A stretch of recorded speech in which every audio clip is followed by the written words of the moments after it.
Well, good morning, everybody, and thank you all for being here. Just by way of explanation of why we have a lot of empties, there's lots going on Capitol Hill, so we're expecting people in and out of the committee as we move forward. But I want to thank everybody for being here as we discuss two pieces of legislation: a discussion draft titled the Wildfire Emissions Prevention Act, or WEPA. We all have a name for everything. And then S-881, the Renewable Fuel for Ongoing Vessels Act, which is sponsored by Senators Ricketts and Klobuchar. I thank the witnesses for traveling and for coming. The WEPA discussion draft amends the exceptional events process to make it easier for states to manage their forests, to reduce wildfire risk, we see them all over the place, and to protect human health and environment through prescribed burns. The Clean Air Act has been a success story. Since the Clean Air Act was signed into law in 1970, the U.S. has reduced criteria air pollutant emissions by 78%. That reduction is largely attributed to significant decreases in emissions from the energy and transportation sectors. Today, a large share of emissions that come from hard to abate sources, such as wildfires. Wildfires are growing in size and severity, and the national academies found that wildfires pose an increasing threat to air quality and public health. In a 2024 fact sheet, the EPA estimated that wildland fires accounted for 44% of the nation's primary emissions of fine particulate matter. Passing WEPA would help us to reduce those emissions. In 2023, many Americans experienced what Western states have been dealing with for decades when smoke from Canadian wildfires blanketed the East Coast. There is little we can do to regulate wildfires and their emissions. We cannot install traditional air pollution control technology on a wildfire. However, we do have tools that can reduce their impact, like the use of prescribed burns. Studies consistently find that prescribed burns are a proven method to reduce the risk of catastrophic wildfires and their associated emissions. For example, Stanford University scientists recently found that prescribed burns can reduce the net emissions of subsequent wildfires by 14%. In 2021, the EPA determined that targeted prescribed burns could have reduced particulate matter emissions from the 2015 Rough Fire by 20% and caused a 40% reduction in respiratory-related emergency room visits and premature deaths. However, prescribed burns are severely underutilized as a tool to mitigate wildfires. According to the GAO, the EPA's air quality requirements limit the use of prescribed burns that reduce smoke from wildfires. This is because emissions from prescribed burns and wildfire smoke impact a state's ability to comply with the EPA's air quality requirements. The EPA's exceptional events rule provides a mechanism to account for air pollution from wildfire smoke. However, this process is complex and resource-intensive, and smoke from prescribed burns is treated less favorably than wildfire smoke. While the exception events rule allows for prescribed burns in theory, the cumbersome process has limited states from using them in practice. The GAO stated that state and local agencies may not use the provision because exceptional event demonstrations are technically complicated and resource-intensive. Instead of going through this challenging process, state and local agencies often limit the number of eligible burn days to ensure they don't have to use this process, which limits the use of prescribed burns. WEPA would ensure that states won't be penalized for using prescribed burns and facilitate state leadership on actions that would mitigate wildfire risk. I look forward to hearing from our witnesses about the environment and public health benefits that would come from having WEPA signed into law. This morning, we will also discuss S-881, the Renewable Fuel for Ongoing Vessels Act. Ocean-going. Ocean-going vessels include large cargo and container vessels used to transport more than 80% of our international goods. Currently, using biofuels to power ocean-going vessels is not a qualified use under the Renewable Fuel Standard, or RFS, potentially limiting broader adoption of biofuels. S-881 amends the RFS to allow U.S. companies to use biofuels for ongoing vessels to comply with the RFS. In addition to biofuels, U.S. shipping companies and fuel producers are exploring various other alternative fuel options for maritime use. As these companies explore alternative fuels, They must consider various measures of viability, including compatibility with conventional fuels and existing infrastructure, as well as cost, emissions, and availability. I thank Senator Rickards for his role in championing biofuels and look forward to learning more about the use of alternative fuels in shipping today. I'll now recognize Senator Whitehouse for his opening statement. Thank you very much, Chairman, for this hearing on Clean Air Act legislation. Whether it's reducing our greenhouse gas emissions or assuring Americans breathable, unpolluted air, we are falling dreadfully short and urgently need real solutions to very real problems. Let me turn first to wildfires. Climate scientists have warned since the very first IPCC report back in the early 90s that wildfires were becoming more destructive. It's getting worse fast, as Western colleagues like Senator Curtis know all too well.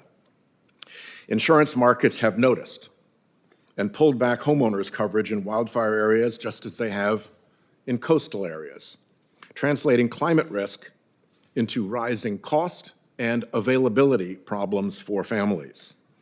The great climate insurance collapse, when it happens, will likely prompt a failure cascade, first into mortgage markets, then home values, then our entire economy.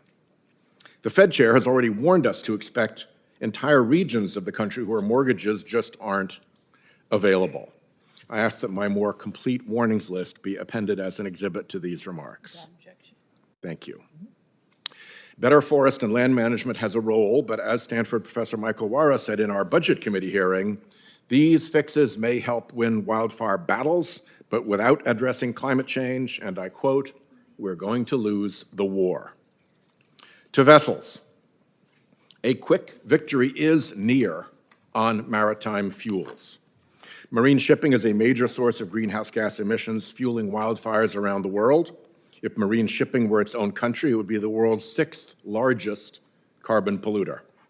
It also produces 9% of global sulfur oxide and 18% of global nitrogen oxide emissions. So locally, as these ships come into port, their fumes pollute neighborhoods along our coast. Most vessels are not U.S. flagged, and most of the goods and related pollution come from China. How is a victory near? The International Maritime Organization, which regulates global shipping, is implementing a binding emissions standard with an economic penalty for vessels violating the standard. Industry supports it. Shipping giant Maersk has long called for a $150 per ton pollution fee on maritime carbon emissions. And it works. The IMO's 2020 policy capping sulfur in marine fuels has already reduced sulfur oxide emissions. To no one's surprise, the Trump administration is trying to undermine this process, another trophy for its fossil fuel donors. But few ships governed by this are U.S. flagged, and the effect on U.S. consumers will be negligible, pennies on a pair of Chinese-made shoes. Senator Padilla and I have bills to strengthen this standard for ships operating in U.S. waters, and I urge the IMO and the big international shippers to stick to their guns and finalize the fee. That's important context for our discussion today on the Renewable Fuel for Ocean-Going Vessels Act, which would extend the renewable fuel standard to maritime fuels. The global shipping community is already moving to low-carbon fuels like methanol and ammonia, to next-generation batteries, and, where they measure up, to advanced biofuels. Biofuels, to succeed, will need to measure up. Unfortunately, the carbon accounting for conventional biofuels under life cycle emissions analysis often does not measure up. Indeed, studies suggest that life cycle emissions make some biofuels worse than petroleum. The United States is the largest market in the world. Everyone wants to bring their goods to our ports to sell to U.S. consumers. We have the opportunity to compete and win in the market for low-carbon marine fuels. Actually, a win-win-win for our economy, our health, and our planet. But not if we don't even try. Not if we set up for a competition that doesn't exist. That's a prescription for failure. Investments already made in hydrogen and other low-carbon technologies were setting us up to be a global leader in this space. Unfortunately, the recently passed Republican mega bill undermined those investments. I hope together we can rewrite that ship. American families and the rest of the world can no longer afford American inaction and backsliding on dangerous carbon pollution. Thank you, Chairman. Thank you, Senator Whitehouse. And I will now turn to our witnesses for their opening remarks and thank all of y'all for being here. Our first witness is Johnny Sabo, Director of the Georgia Forestry Commission, testifying this morning on behalf of the National Association of State Foresters. Mr. Sabo brings a wealth of knowledge and experience in forest management and prescribed fire. Welcome, Mr. Sabo, and you can proceed with your opening statement.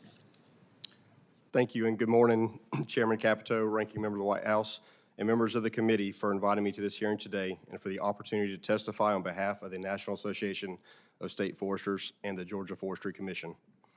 My name is Johnny Sabo, and I am the Georgia State Forester. My comments today focus on the Wildfire Emissions Prevention Act of 2025, a bill that NASF supports and for which I want to offer my sincere appreciation to the committee for considering today. All state forestry agencies have a common mission to protect America's forests, and most have statutory responsibility to provide wildland fire protection on all lands, public and private, and to reduce wildfire risk on those lands through tools such as prescribed fire. This is true in Georgia, where I am responsible for the protection and conservation of Georgia's 24.2 million acres of forest resources, 88% which is privately owned. Our forests are under increasing pressure from a variety of threats, including catastrophic wildfires, forest pests and disease, natural disasters, and conversion to other uses. Notably, wildfire risk is increasing across the nation from Georgia and West Virginia to the east and Utah, Arizona, and Wyoming to the west. The USDA Forest Service estimates that approximately 1 billion acres of land across America are at risk for catastrophic wildfire. It is nearly universally agreed that a significant increase of prescribed fire and fuels treatment is needed to reduce the wildfire threat. Most ecosystems in the United States evolve with fire, are fire-prone, and even need fire to sustain healthy conditions. We cannot suppress fire indefinitely, and doing so only increases the intensity and damage of wildfire when it does start. Prescribed fire is a tool relied upon by natural resource professionals to reduce hazardous levels of vegetation that fuel wildfires by simulating natural wildfire disturbance through carefully planned and managed ignitions. Prescribed fire also improves wildlife habitat and recycles nutrients back to the soil. Georgia is a leader nationally in prescribed fire, treating roughly 1.5 million acres annually through a network of 3,800 certified prescribed burners, utilizing comprehensive burn plans and emerging technologies such as drone-based ignition.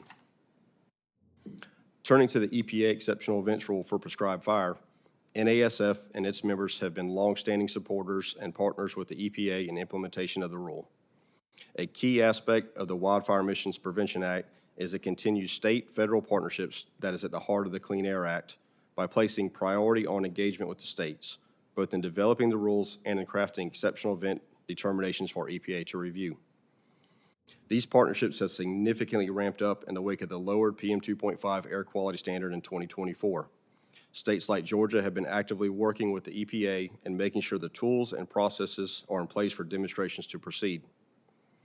To this end, the Wildfire Emissions Prevention Act would be essential in codifying the exceptional events demonstration process for prescribed fire, given the Supreme Court ruling that courts cannot defer to agency interpretations of law.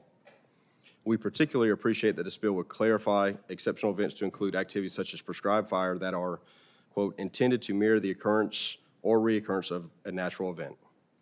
This definition recognizes both the critical need for wildfire risk reduction in forests and that risk reduction through prescribed fire is mirroring natural fire return intervals and the resilient natural smoke emissions that would occur in the absence of human intervention. Also, the economic cost of suppressing large wildfires and the damage they cause far exceeds the cost of planned, controlled burns. By reducing fire severity through prescribed fire, we protect not only ecosystems, but rural communities, infrastructures, and human life. As someone who has served as a wildland firefighter, I believe the core question underpinning the Wildfire Emissions Prevention Act is simple. Would you rather fight fire in a forest that has been responsibly managed with prescribed burns, or one left to accumulate decades of fuel waiting for disaster? Prescribed fire is science-based, state-led, and essential. Without it, we are left on the defensive. Thank you for the opportunity to discuss how responsible forest management rooted in science and partnership can protect both our environment and our communities. I appreciate the committee holding this important hearing, and I look forward to answering any questions you may have. Thank you. Our next witness is Jonathan Wood. He's the Vice President of Law and Policy for the Property and Environment Research Center. Mr. Wood has testified before several congressional committees on environmental and conservation issues and has litigated cases in the Supreme Court, is involved with the Environmental Law Institute's Emerging Leaders Institute. Mr. Wood, you are recognized for your opening statement, and thank you for coming. Thank you, Chairman Capito and Ranking Member Whitehouse, members of the committee, for inviting me to participate in this morning's hearing. As the chairman just said, I'm Jonathan Wood with the Property Environment Research Center, a conservation organization based in Bozeman, Montana. Forest health has long been a focus of PERC's work. Every summer, the skies over Bozeman remind us of the stakes of the wildfire crisis facing the West. In fact, this weekend, as I prepared my testimony, the smoke was so bad that the mountains were invisible through a brown haze. While prescribed fire and cultural burning were suppressed for much of the 20th century, a large and growing consensus now recognizes the need for good fire to restore forests throughout the country. To that end, I and my colleagues at PERC have prioritized policy reforms that will make it easier to apply good fire on the ground, including helping to establish Montana's Prescribed Fire Council, through which federal and state agencies, landowners, and conservation groups collaborate to promote prescribed fire's use, as well as passing state legislation earlier this year to establish a permitting, training, and certification program in Montana for landowners that want to use this tool. PERC is happy to support the Wildfire Emissions Prevention Act, which would address a persistent and unintended regulatory obstacle to the use of prescribed fire. In my written testimony, I described the growing body of evidence, including work done by my colleagues, showing that prescribed fire is an effective tool for reducing wildfire severity, improving air and water quality, and conserving native plants and wildlife. But in my short time this morning, I want to focus on why WEPA's policy reforms are so essential. Despite wildfire smoke being the largest source of several air pollutants and prescribed fire resulting in net improvements in air quality, the Clean Air Act unintentionally discriminates against prescribed fire smoke. Wildfire smoke, as the chairman said, is routinely excluded from air quality data, but prescribed fire counts against state compliance, creating an incentive for states to limit its use. To its credit, EPA has long recognized this as a problem and tried to address it through regulations, but it is forced to shoehorn prescribed fire into a provision of the Clean Air Act that was clearly not written with it in mind. It includes requirements that are, at best, an awkward fit for prescribed fire. As a result, those regulations and the attempts to make them work in practice is overly complicated. The chairman began by stating that the regulations work in theory but not in practice, and that is the assessment of most of the experts that have studied this issue. Indeed, there's only been one successful application of these regulations in the nearly 20 years since they were first established, and that was a special case that is unlikely to be repeated at the scale required. While southeastern states, like my colleague represents, have mature prescribed fire programs that may someday be able to run this difficult gauntlet, I'm most concerned with what this means for western states like Montana that are only beginning to develop their programs. Within the Montana Prescribed Fire Council, our Department of Environmental Quality regularly expresses concern about their ability to stand up a program like this and be able to navigate EPA's difficult process. Senator Padilla explained in a 2023 letter to EPA, joined by most of the California delegation, that, quote, "The reality is that this process is unworkable for the scale of prescribed fire that will be necessary to protect our communities from increasing catastrophic wildfires," end quote. I couldn't agree more. I should also note the regulations are also legally untested, so there are lots of unanswered questions there. The Wildfire Emissions Prevention Act is a straightforward solution to the problem that would give EPA and states much-needed flexibility to promote prescribed fire and improve air quality. It would make prescribed fire an exceptional event, subject it to standards that make sense for prescribed fire, and it would streamline the approval process. While there is an understandable reluctance to amend the Clean Air Act, which I completely understand, that should not be a concern here. WEPA is a narrowly tailored solution to a very specific problem. It would not affect EPA's regulatory authority, the pollutants covered by the Clean Air Act, or any substantive environmental standard. Ultimately, restoring this nation's forests on both public and private land is essential to protect air and water quality, to conserve native wildlife and their habitats, and to protect communities from catastrophic wildfire. Prescribed fire is one of our best tools for doing this, but currently it is not being used at the scale needed. WEPA would address a persistent obstacle to its use and should enjoy the broad support of this committee. Thank you again for allowing me to join you today. I look forward to your questions. Thank you very much. Thank you very much. Our next witness is Kathy Metcalf. Ms. Metcalf is the President Emeritus, nice, I like the title, of the Chamber of Shipping of America. Ms. Metcalf has worked in shipping issues for more than 30 years and is well-versed in alternative fuel development for the marine industry. Ms. Metcalf, you are recognized for your opening statement. Thank you for coming. My pleasure, Chairman. Thank you, Ranking Member Whitehouse. All right, there we go. Once I hear the echo, I know I'm in good shape. As I mentioned, I'm testifying on behalf of the Chamber of Shipping of America. Well over 30 entities that are engaged in the ownership, chartering, and operation of ocean-going vessels. We also have other members that are interested in those operations as well, such as classification societies. I have a tendency to do what most aides don't like, and that's to throw the written stuff out, because I find it works better. And in listening to the comments from the dais, I think it's in order. We are in a parallel universe right now. I sort of feel like I am, and my colleague from ICCT may feel the same way. For decarbonization and new regulations, typically you see industry on a no side, and you see governments both at the national and international level at the yes side. What we're experiencing now, as alluded to by Senator Whitehouse, is the flip of that. So first, let me address, and Senator Ricketts, thank you for the bill on renewables. We completely support that bill. But we support that bill as only one piece of an overall strategy to address decarbonization of marine transportation. This is a very large, complicated spider web. And if we pull on one side of it, the other one gets distorted. So we've got to work together. So first, thank you, totally support the bill. So let me talk a little bit about marine fuels, because with the jurisdiction of this committee, I suspect you may be hearing some other discussions on marine transportation, regardless of the administration's position on climate change. The global marine industry is agnostic as far as fuels go. We will build ships that burn fuels that are available in ports in which we call. That's what we need. And with that in mind, they need to be in sufficient quantity to supply the world's fleet.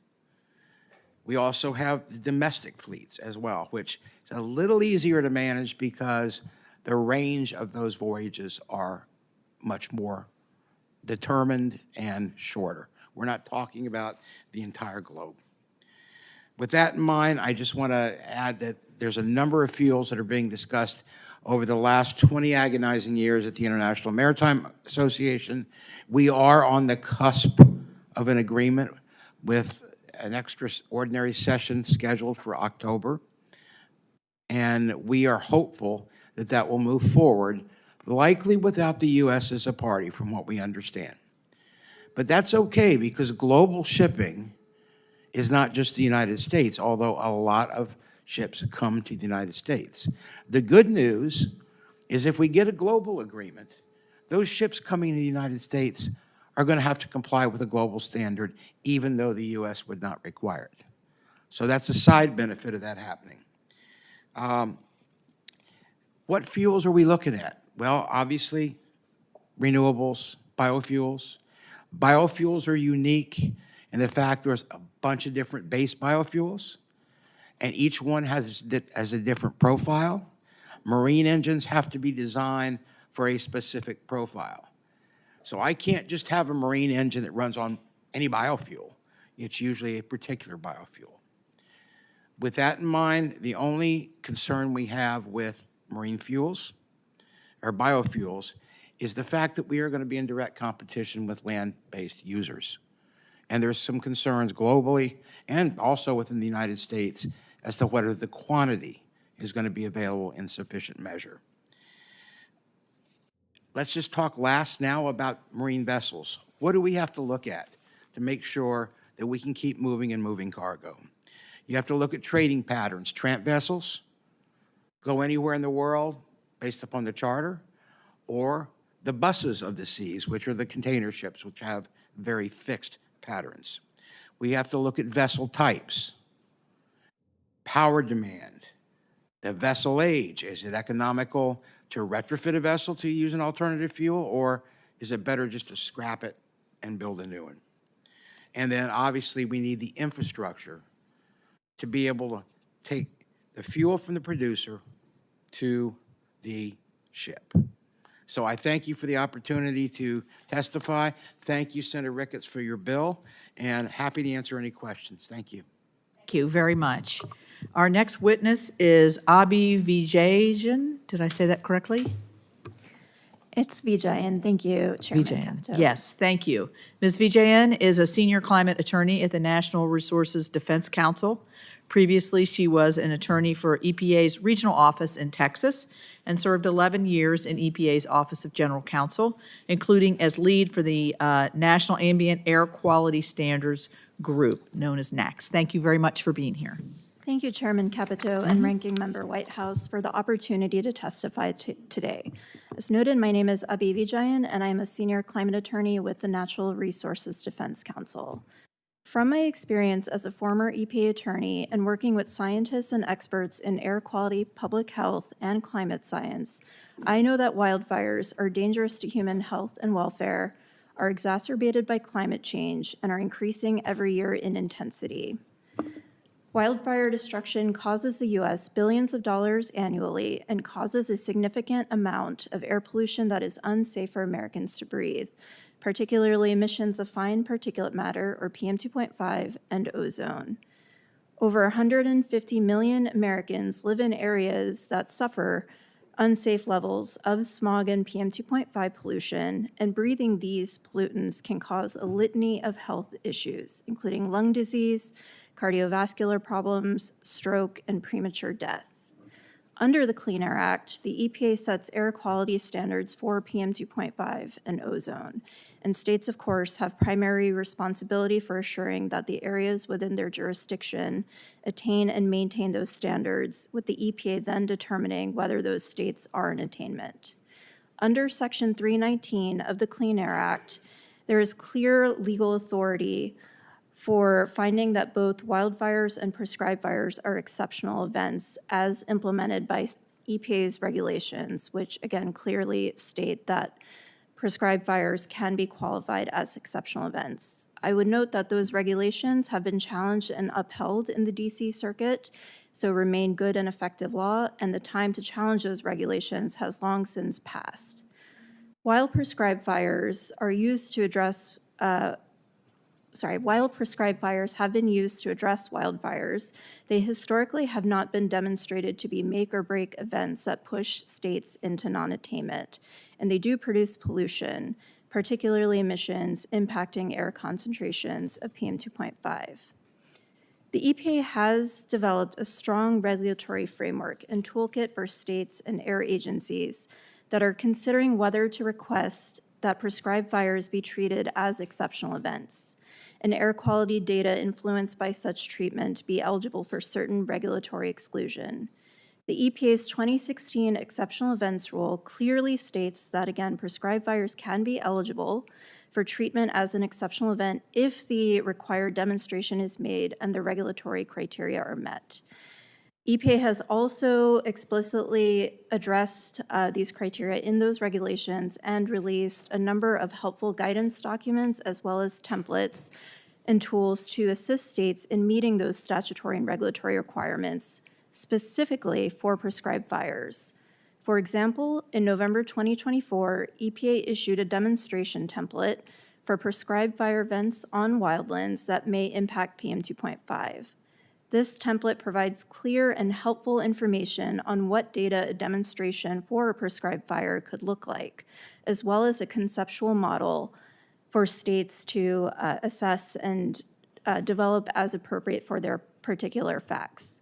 Concurrently with this informative template, the EPA also issued a publicly available FAQ document containing numerous questions and answers regarding the treatment of prescribed fires under EPA's regulations and how those states can meet the criteria for exceptional events under Clean Air Act Section 319. Given the growing wildfire threat, there is increased interest certainly in the use of prescribed fire and other tools that may mitigate wildfire risk, and states are, of course, invested in ensuring they attain and maintain the NAAQS. Having worked on air pollution issues and climate issues for the entirety of my career, with specific expertise in the NAAQS and exceptional events, I believe that the Wildfire Emissions Prevention Act is unnecessary to address this issue. As I've explained, the Clean Air Act and EPA's regulations already clearly provide for the consideration of prescribed fires under the Exceptional Events Program. Amending an already extant authority that is actively being implemented by the states through guidance and other tools would be redundant at best and at worst result in regulatory or legal confusion that could unnecessarily complicate or hinder protection of public health from harmful air pollution resulting from wildfires. Thank you again for the opportunity to testify today, and I would be pleased to answer any questions you may have. Thank you very much. And last but not least, our final witness is Nikita Pavlenko, Program Director for Fuels and Aviation at the International Council on Clean Transportation. Mr. Pavlenko, am I saying that correctly? Thank you. Has a background in life cycle assessment and carbon accounting with a focus on the climate implication and deployment of alternative fuels like sustainable aviation fuels. Mr. Pavlenko, please proceed with your opening statement. Thank you for coming. Thank you, Chairman Capito. It's a privilege to be given the opportunity to speak with you today. My name is Nikita Pavlenko. I'm the Director of the Fuels and Aviation Programs at the International Council on Clean Transportation. ICCT is an independent, nonprofit research organization that provides technical analysis to policymakers and to regulators. Our research is focused on reducing the climate and the public health impacts of transportation. Our review of the Renewable Fuel for Ocean-Going Vessels Act suggests that it will have a negligible impact on reducing the air pollution and climate impacts of maritime fuels. We can draw upon the example of jet fuel in the Renewable Fuel Standard for some historical context. So while jet fuel was introduced in the RFS via a similar provision in 2014, it did not materially affect sustainable aviation fuel production. Even today, a decade later, SAF blending in the aviation sector remains below 1%.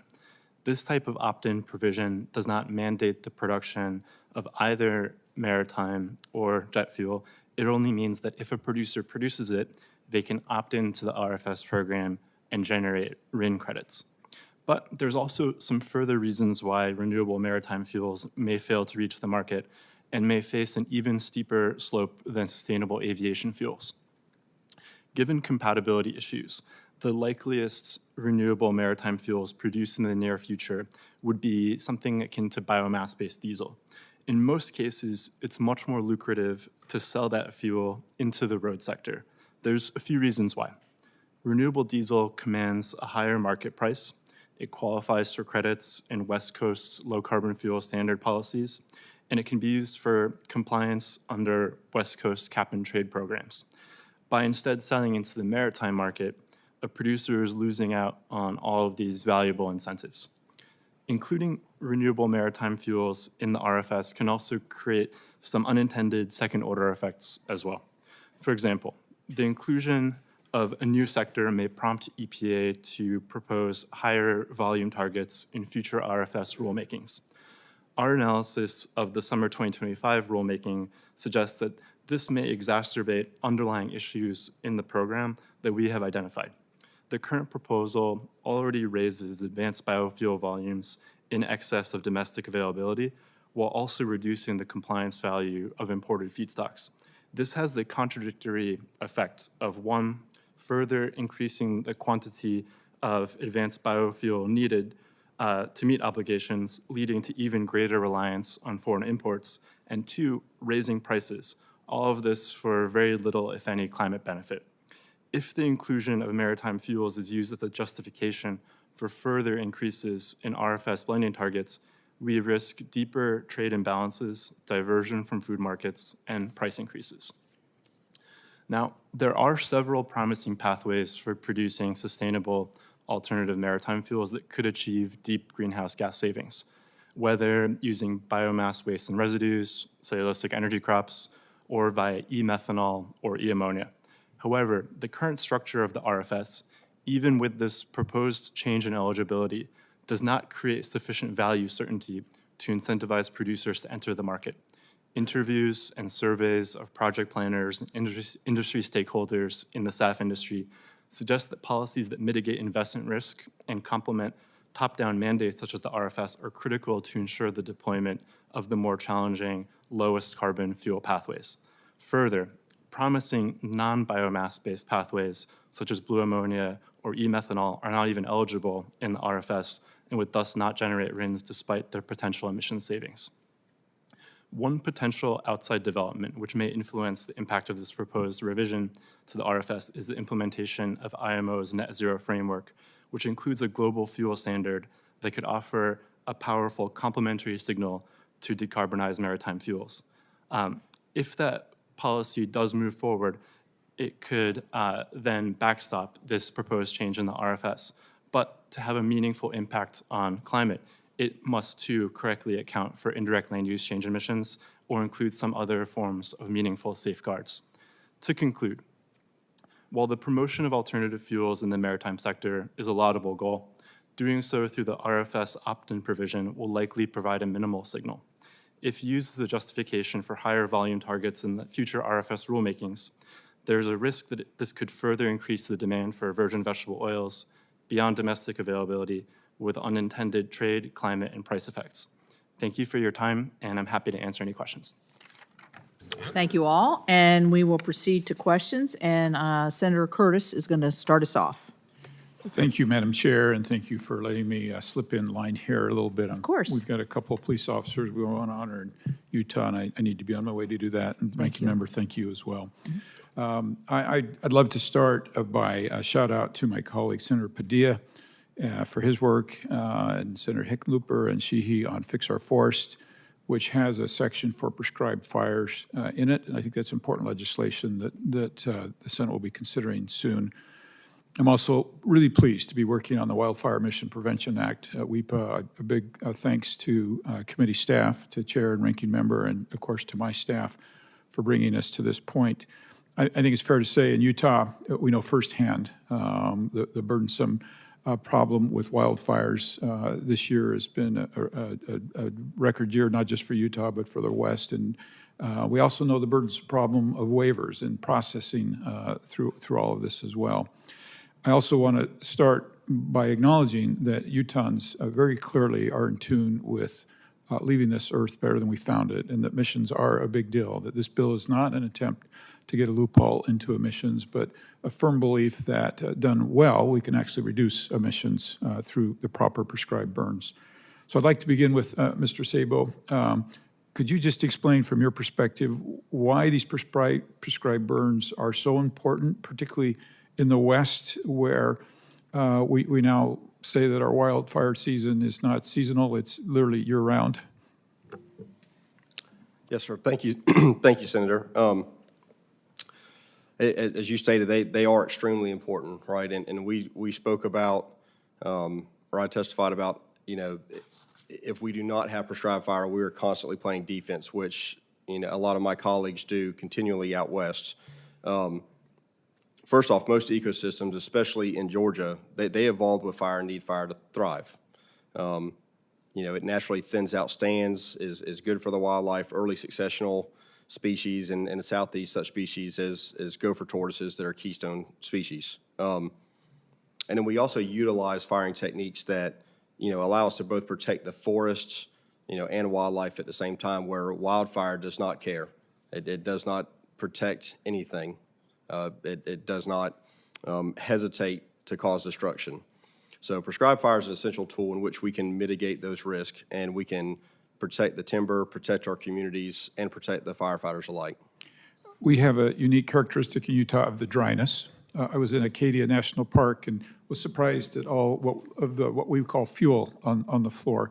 and that it's not the same problem for them because of the humidity that we have in the West, which also plays into these prescribed burns. They're very complicated. You have to check the humidity, you have to check all sorts of weather conditions, and so many layers of checkoff. And I think that's one of the reasons that more layers of federal intervention and waivers make this near impossible. We have our largest fire in the state this year was the Monroe Fire, and I sat down with the Forest Service, and they showed me on a map where they had done prescribed burns. And almost to the inch where they had done prescribed burns, they were able to contain this fire. And had we had more time to do more prescribed fires, we would have been able to contain that fire even more. Just because of time, I want to pivot to Mr. Wood. Can you talk about, so we have this going on, and if the back of the state's minds, they have to worry about litigation, that's an even bigger problem. Can you talk a little bit about why these lawsuits on states that are attempting to use prescribed burns are such a problem, and why that's an issue we need to deal with? Yeah, I absolutely think it's a serious concern. I'll note that we haven't used this regulation in practice very much. As I said, it's only been used successfully once. But states like Alabama have submitted many proposed exceptional event determinations to EPA, and there's a notable litigious group, that environmental group, that has been filing objections to many of those. So I think we're still waiting to see what that legal landscape looks like. But from the perspective of states and indeed prescribed burners generally, like, this is just another risk added to the pile. You're exactly right that especially out in the West, when we're doing prescribed fire, we're already worrying about humidity, amount of fuels, level of fuels, and all sorts of other risks, that this is just another major thing added on top of it that we won't know the answer to for years, and that your bill, I think, could be really helpful in simplifying the process and making it much easier to apply fire on the ground.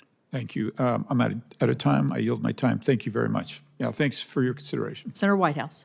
Thank you very much. I would just like to echo Senator Curtis's words, if done well, and relate that I look forward to working with all of my colleagues on trying to make sure we have a good, if done well, solution here. Ms. Vijayan, has NASA determined that human-caused climate change is the main cause for increasing fire weather in the American West? Thank you for the question, Senator. There is significant research, including by NASA, showing that climate change is a primary driver and intensifier of wildfires. There's also significant research showing that climate change is also exacerbating wildfire threats to the West in particular. And our work has shown that from 2013 to 2022, home insurance costs have more than doubled. Is there evidence that these insurance cost increases relate to wildfire risk in areas that are subject to wildfire risk? And would it be reasonable to say that that's likely to get worse if we don't tackle the underlying NASA-designated climate problem?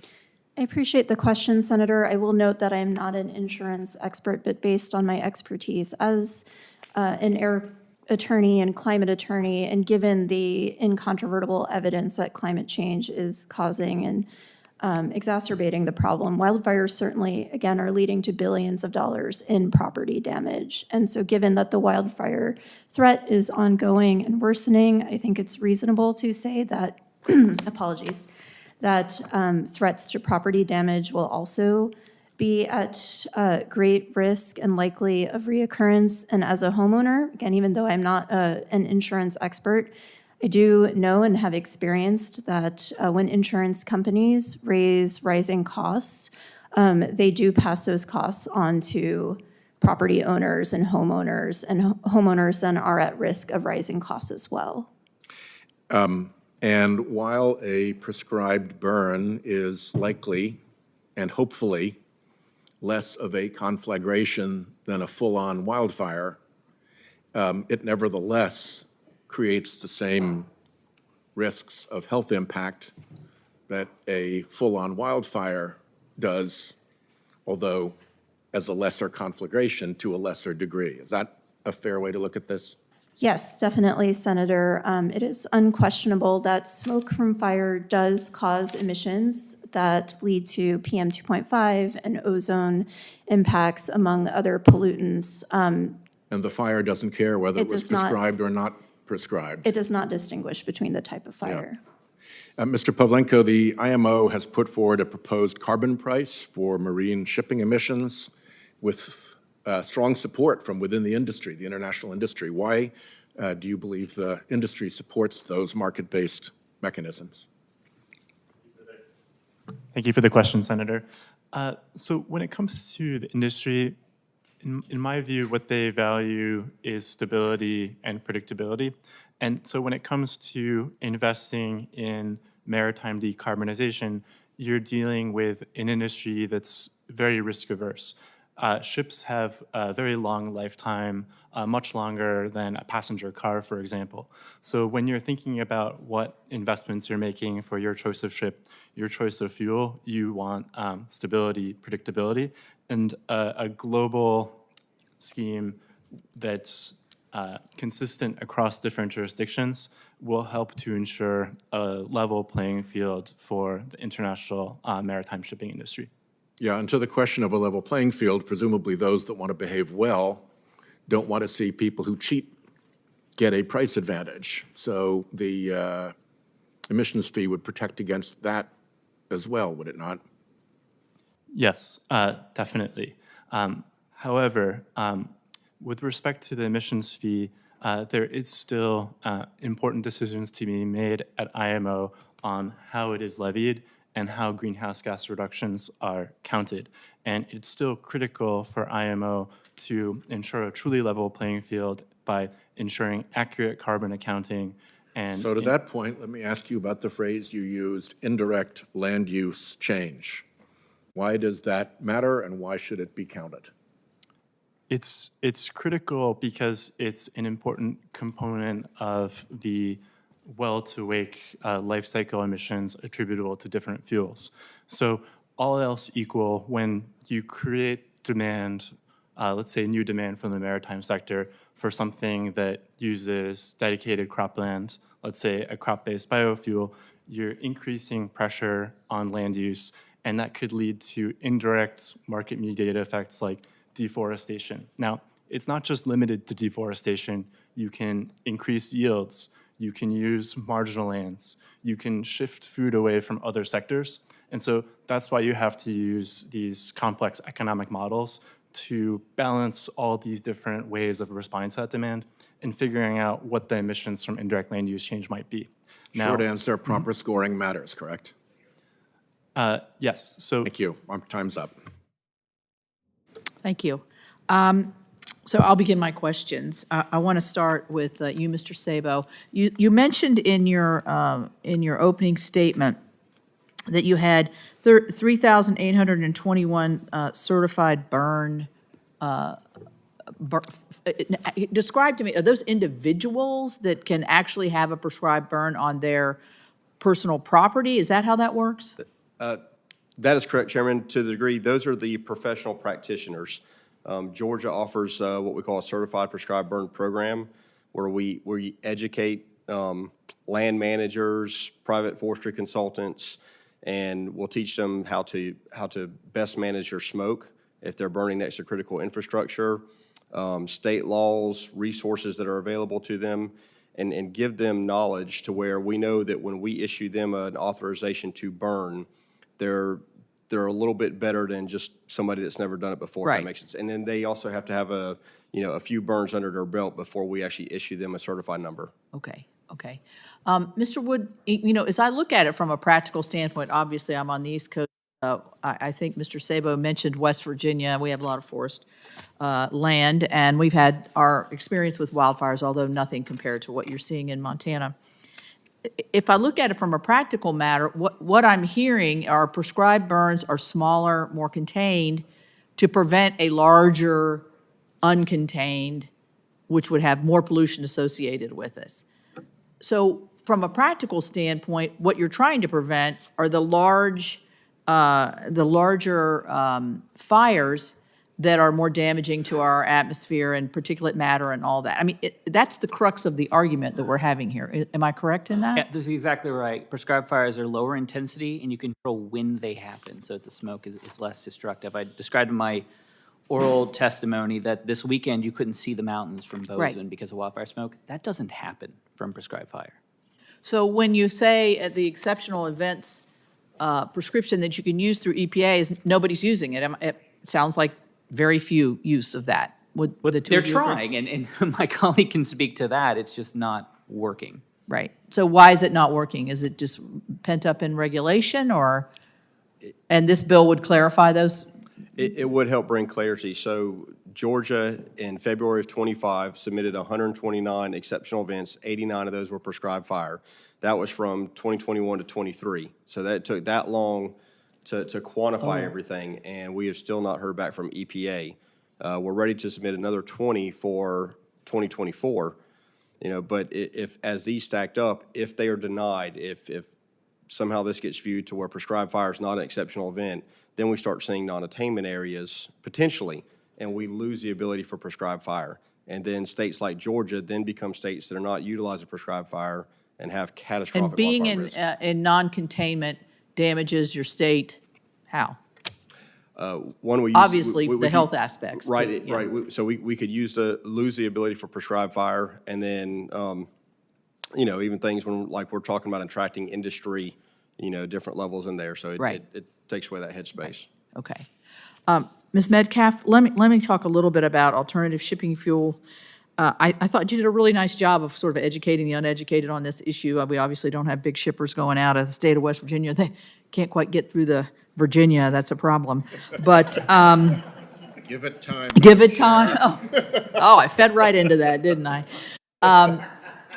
In terms of the options, it sounds like the industry is very active in trying to find alternatives or at least additives in certain areas to be able to bring down the carbon footprint. Where do you see this going, and will it eventually get to a full-out non-carbon intensive industry, or will it be a blend in your mind?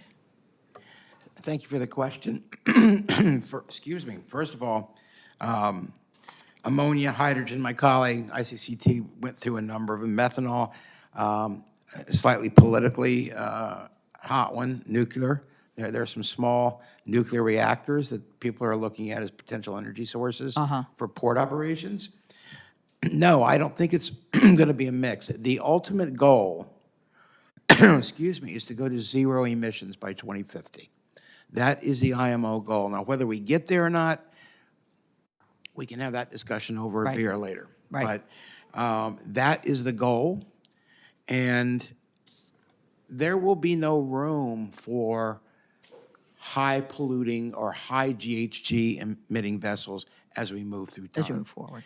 The only point I wanted to make also is that we need to look at decarbonization of any source, but especially maritime transportation.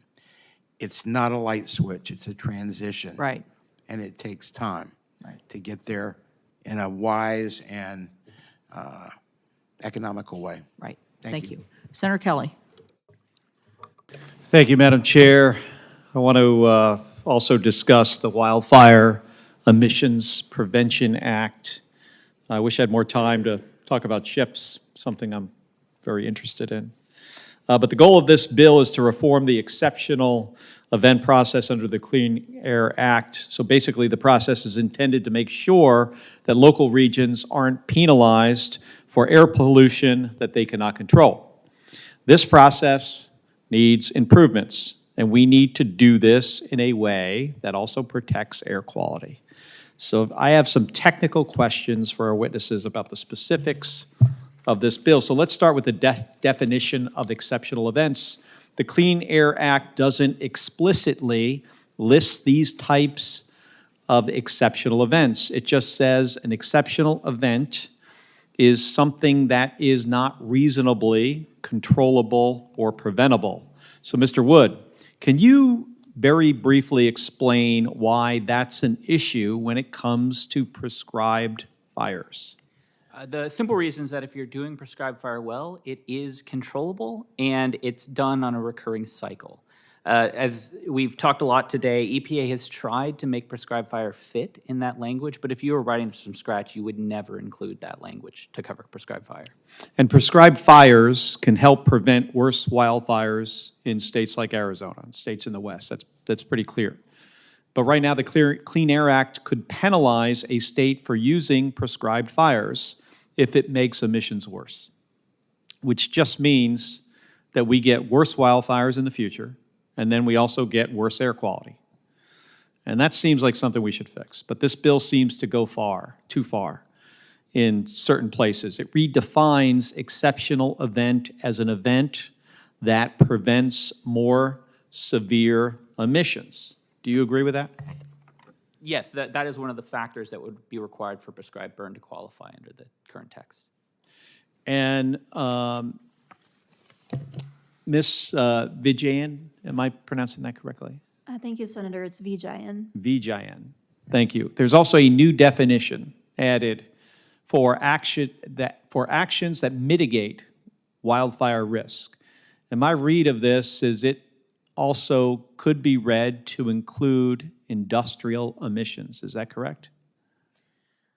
Senator, I think that is a reasonable read of that new language. I do just want to note that, as per my opening statements as well, that the existing EPA regulations do squarely provide for prescribed fire under the statutory language that you are raising concern about as events that are reasonably controllable, or not reasonably controllable. But to avoid the confusion here, we could solve this, right? Because most exceptional events are wildfire related. Most exceptional events are wildfire related. I would just note that those definitions that I'm alluding to that make clear prescribed fires are covered under EPA's regulations. Those regulations have been challenged and upheld by the court, so they do remain good law. So there's also an important procedural change in this bill. So right now, a state has to request an exceptional event designation from the EPA. But the bill kind of flips that on its head. Now a state could deem a day to be an exceptional event unless EPA subsequently disapproves the determination. Is that correct? That's right, Senator. And Mr. Wood, is it true that EPA takes a long time to approve exceptional events? Yes, as my colleague was saying, they have submitted dozens of requests, and they are all still pending. And if a state's trying to put together their latest attainment plan, not knowing if an exceptional event is approved or not, can become a real issue. Yeah, and I would say it's broader than that. If a state's deciding whether to approve a prescribed burn today, they need to know how this process is going to work 3-4 years down the road. And I'm hearing the same thing from our air quality planners in Arizona, and I'm sympathetic to this. So, ma'am, the language in this draft bill seems pretty easy to exploit right now. Is there anything that will prevent a state from deeming hundreds of days a year as exceptional events and then overwhelming an already overworked EPA staff? In this bill, I do not think there is really a way to prevent from that sort of exploitation you're referring to, Senator. As you note, it shifts the ability for the states to determine whether something is an exceptional event and just gives EPA the ability, but not the mandate to, step in after the fact to evaluate the state's determination. So definitely, this bill does give states a lot of latitude without really seemingly many protective parameters in determining what an exceptional event would be in the first instance. But what if we were more specific? I do think that the regulations in their current form give a lot of those parameters that we think are protective. Even if this bill were to similarly put in some of those parameters, a cause for great concern would still be shifting the authority to the states in the first instance. The Clean Air Act, as we all know, it's a great success in terms of cooperative federalism. This would kind of turn that on its head. EPA has a great amount of expertise and resources to do the necessary technical and scientific evaluation to determine whether something is actually an exceptional event. As we've seen, states sometimes don't have those resources, whether it's because of funding or just limitations on those resources, so they often approach EPA for assistance. And so to leave states kind of out there on their own without that benefit of technical rigor could result in risks to having exceptional events that might be exploitative of such a large loophole. So, Madam Chair, carrying out prescribed burns and fixing the exceptional event process, it's an important issue for Arizona. And I hope we can agree that the goal of this legislation isn't to add vague new terms and a cumbersome new process for the Clean Air Act. So my staff, we're happy to work with you to improve the language, to be more specific, and to try to get a better bill. Thank you. Thank you, Senator. Senator Ricketts. Thank you, Chairman Capito, and of course to the ranking member for holding this hearing today, and thank you for our witnesses coming to talk about these pieces of legislation, especially the one that I'm going to talk about, which is Renewable Fuels for Ocean-Going Vessels Act, a bipartisan bill which I introduced with Senator Klobuchar. As you know, Chairman, I love this committee because we get to talk about biofuels. It's one of the things I love. The previous chairman knew that as well.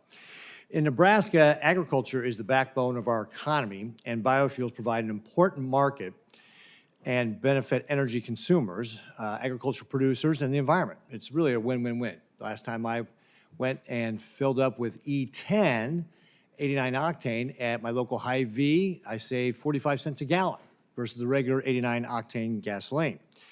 And again, this is just a big benefit for not only consumers, but it helps clean up the environment. And it's great for farmers and ranchers as it creates a premium market for producers, offering crucial support in challenging years when staying profitable can be difficult. And this would be one of those years where it's difficult, with corn at $3.50 roughly and soybean at 9 and change. I will tell you right now, our farmers are really in a bad position right now. The feedstock demand for biofuel production helps stabilize prices for corn and soybeans. About 40% of our corn crop goes to actually producing ethanol. And it's really critical at times like these when we see these commodity prices down. One of the things we've also seen is Brazil continuing to increase its exports of soybeans. Right now, Brazil is projected to export 80 million tons more of soybeans this year than the U.S. Put that in perspective, they're going to export over 100 million tons. We're going to be about 24. And by the way, that's dropped about 20 million tons from just last year. So what we're seeing is with Brazil having the ability to do double crop and so forth, that they're significantly increasing their soybean production. So getting back to what Ms. Metcalf was looking for with regard to do we have a supply between the U.S. and Brazil, there's lots of soybeans out there in the world. In fact, that's one of the reasons suppressing soybean prices right now. So that's a big challenge for us as well. And of course, this really just makes how ridiculous to just say that somehow biofuels are taking away from the food supply. It's just simply not true. Expanding into new and diversified markets is critical for driving demand for U.S. grown soybeans, especially with Brazil displacing the United States in the Chinese marketplace, and ensuring stronger returns for American farmers. One market to tap that we've just talked about is the maritime sector, where ocean-going cargo, tanker, and passenger ships are driving greater demand for biofuels. At its core, the Renewable Fuel Standard supports American agriculture. It directly impacts what farmers receive for what they grow. However, because the RFS excludes ocean-going vessels, the shipping industry is missing out on a proven cleaner fuel. The Renewable Fuel for Ocean-Going Vessels Act would clear a major roadblock by allowing U.S. biodiesel and renewable diesel producers to meet the needs of ocean-going vessels while preserving RFS credits. It would expand agricultural marketplaces, enhance American energy security, and create parity for maritime fuels with over-the-road and aviation fuel types in the Renewable Fuel Standard. The vast majority of ocean-going vessels are operating today were originally designed to use liquid fuels derived from crude oil, meeting the International Organization for Standardization's ISO Marine Fuel Standard. The ISO recently modified that standard to allow ship owners to utilize blends of up to 100% biodiesel or renewable diesel in their existing ships. This change would help make these fuels a cost-competitive option for ship owners who want to decarbonize using domestically produced fuel in their existing ships without the need to invest in new vessels or undergo extensive retrofitting. Additionally, the use of cleaner fuels such as biodiesel or renewable diesel is a part of cleaning up the environment.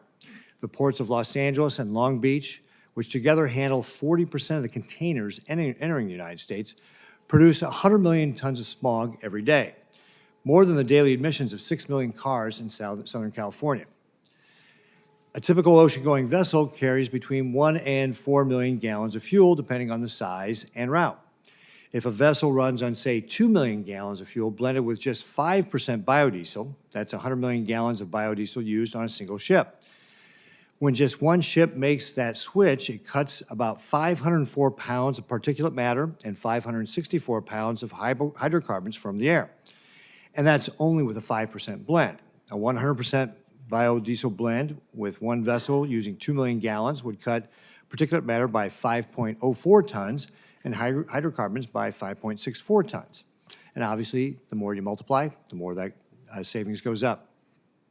So it seems to me it's common sense, and a common sense and immediate solution is to reduce particulate and carbon emissions around our ports and waterways would be to use more biodiesel or renewable diesel. The Port of Portland, Oregon is already utilizing renewable diesel to reduce environmental impact. In addition, the Port of Tacoma in Washington began using renewable diesel called R99, a drop-in fuel that is part of their efforts to reach net zero greenhouse gas emissions by 2040. The maritime industry is responding, and now policy needs to keep up. Expanding biofuel use in maritime sector strengthens our energy security, and energy security is national security. Domestic biofuel production is a key piece of the pie. Administrator Zeldin has unleashed American energy by setting unprecedented RVOs that reflect the capacity of the industry. The administrator has also committed to following the law by releasing them on time and in line with statutory requirements, unlike the previous Biden administration.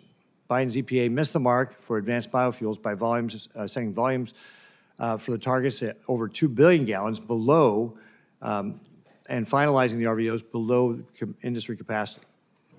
Unlike the Biden's delays and lowball targets, the Trump administration restored confidence in the program with timely and achievable RVOs, and this is critical getting industry to invest. As the administration and the EPA have shown support for these efforts with domestic production already strong, the solution is here and ready to grow.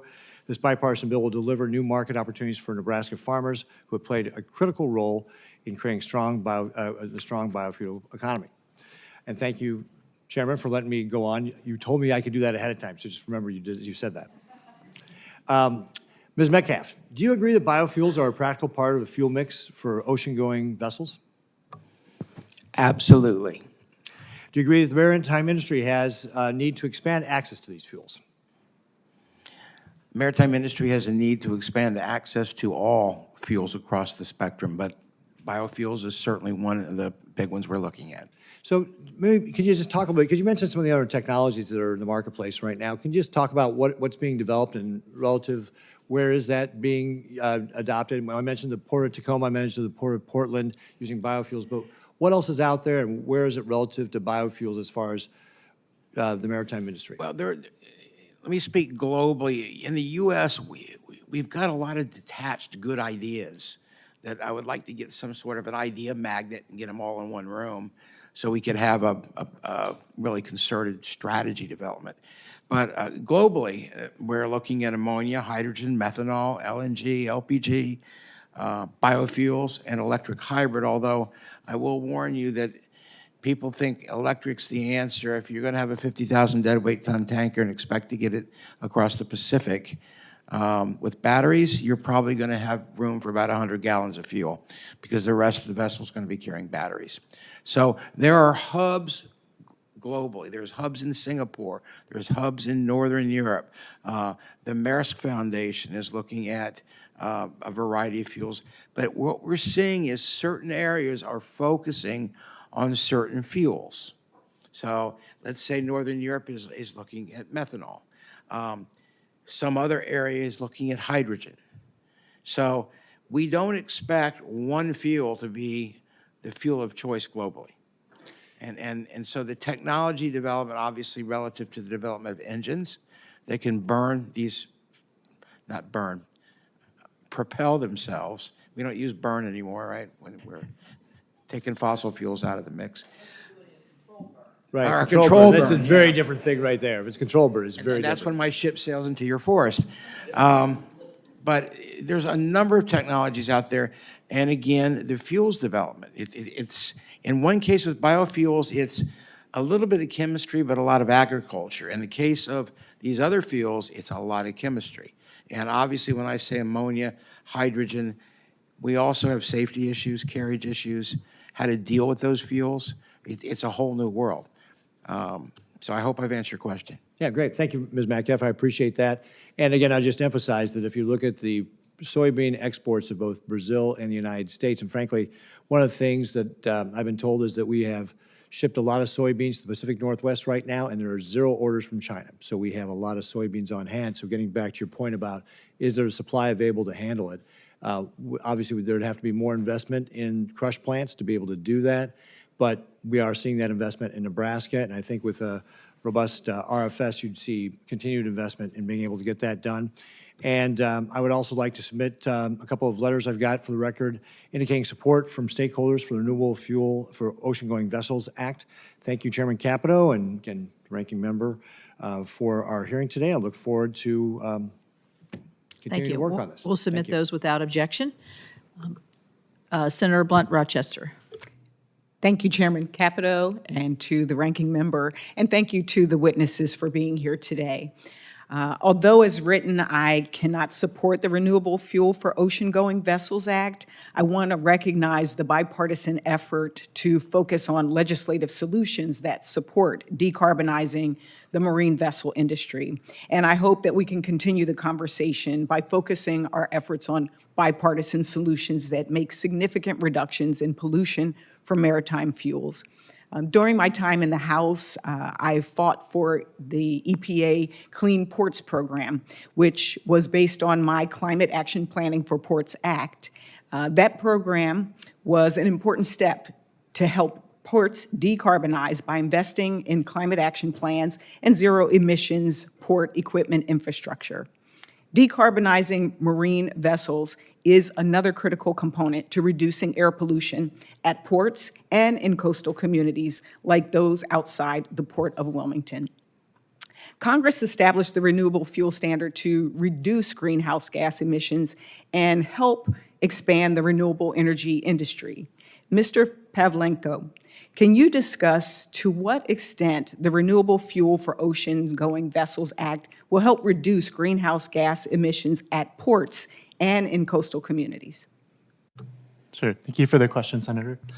So I expect that the effects of this bill as proposed will be minimal.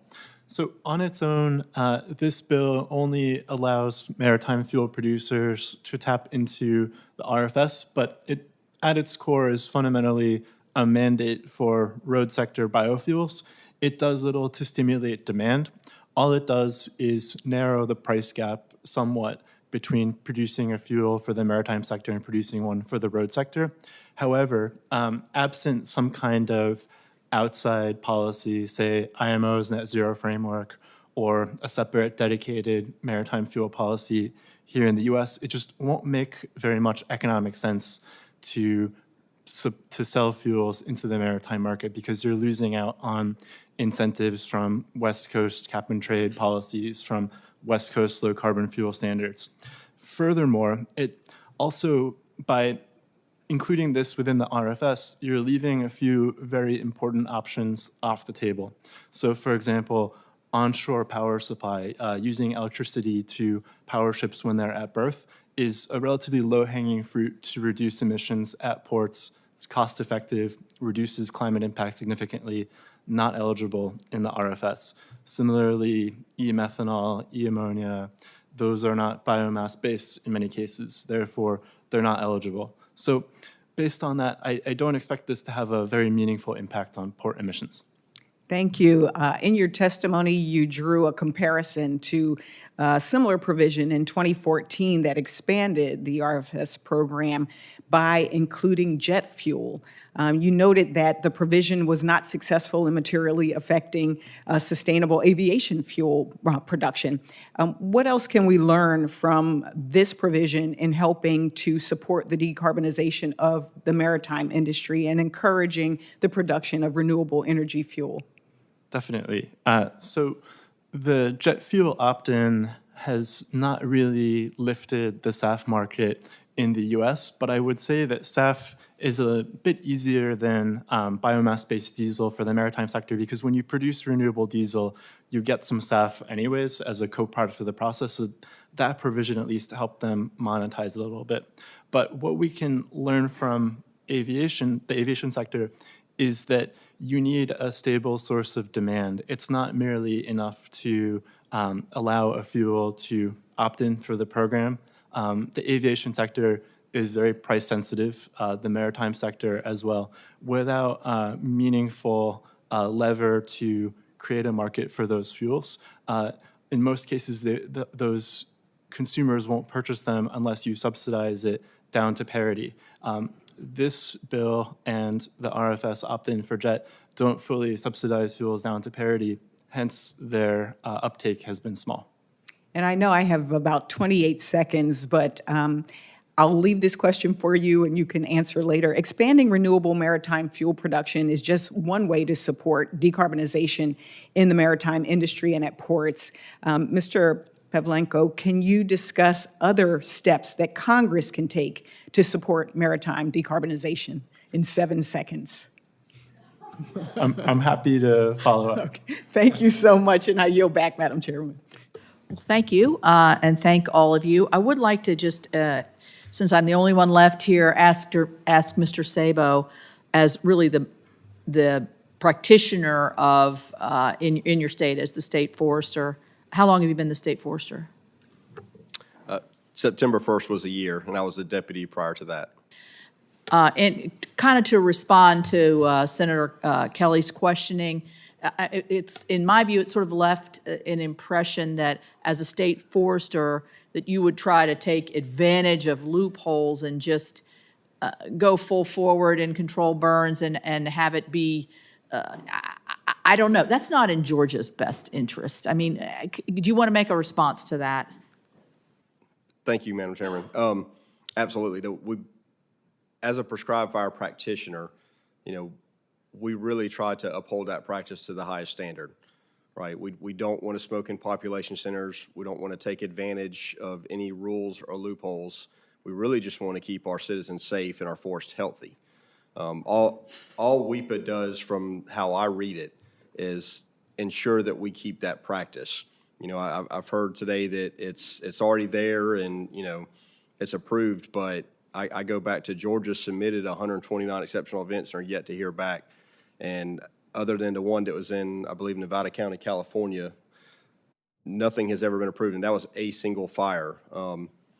In Georgia, on a good prescribed burn day, so a good winter day, good dormant season burn, there's nothing to have, hundreds of fires going on, around an area at any given time. So when we look at that, and all those practitioners are managing their smoke, they're keeping it off of roadways, they're using firing techniques that don't impact communities or homes. They stop their practice early enough to where the smoke dissipate before nighttime settles in, so we don't have smoke on the road issues, different things like that. Nobody wants to be a bad actor to prescribe fire community, because to a degree there is kind of a social license to do it. Right, we have a culture of fire in Georgia. Other states, I believe Mr. Wood here alluded to it, as they start getting into it, there will be a little bit of, how do we do it? How do we get into it? What is accepted? What is not? And so we don't ever want to lose that social license, if you will, to continue to practice prescribed fire. All right. Thank you. Thank you very much. So with no further questions, I'd like to thank the witnesses and all of my colleagues for your participation in today's hearing. Senators who wish to submit written questions for the record have until 5 p.m. on Wednesday, September 24th to do so. The witnesses' responses to those questions are due back to the committee no later than close of business on Wednesday, October 1st, and those will be submitted for the record. So with that, this hearing is adjourned, and thank you all again very much.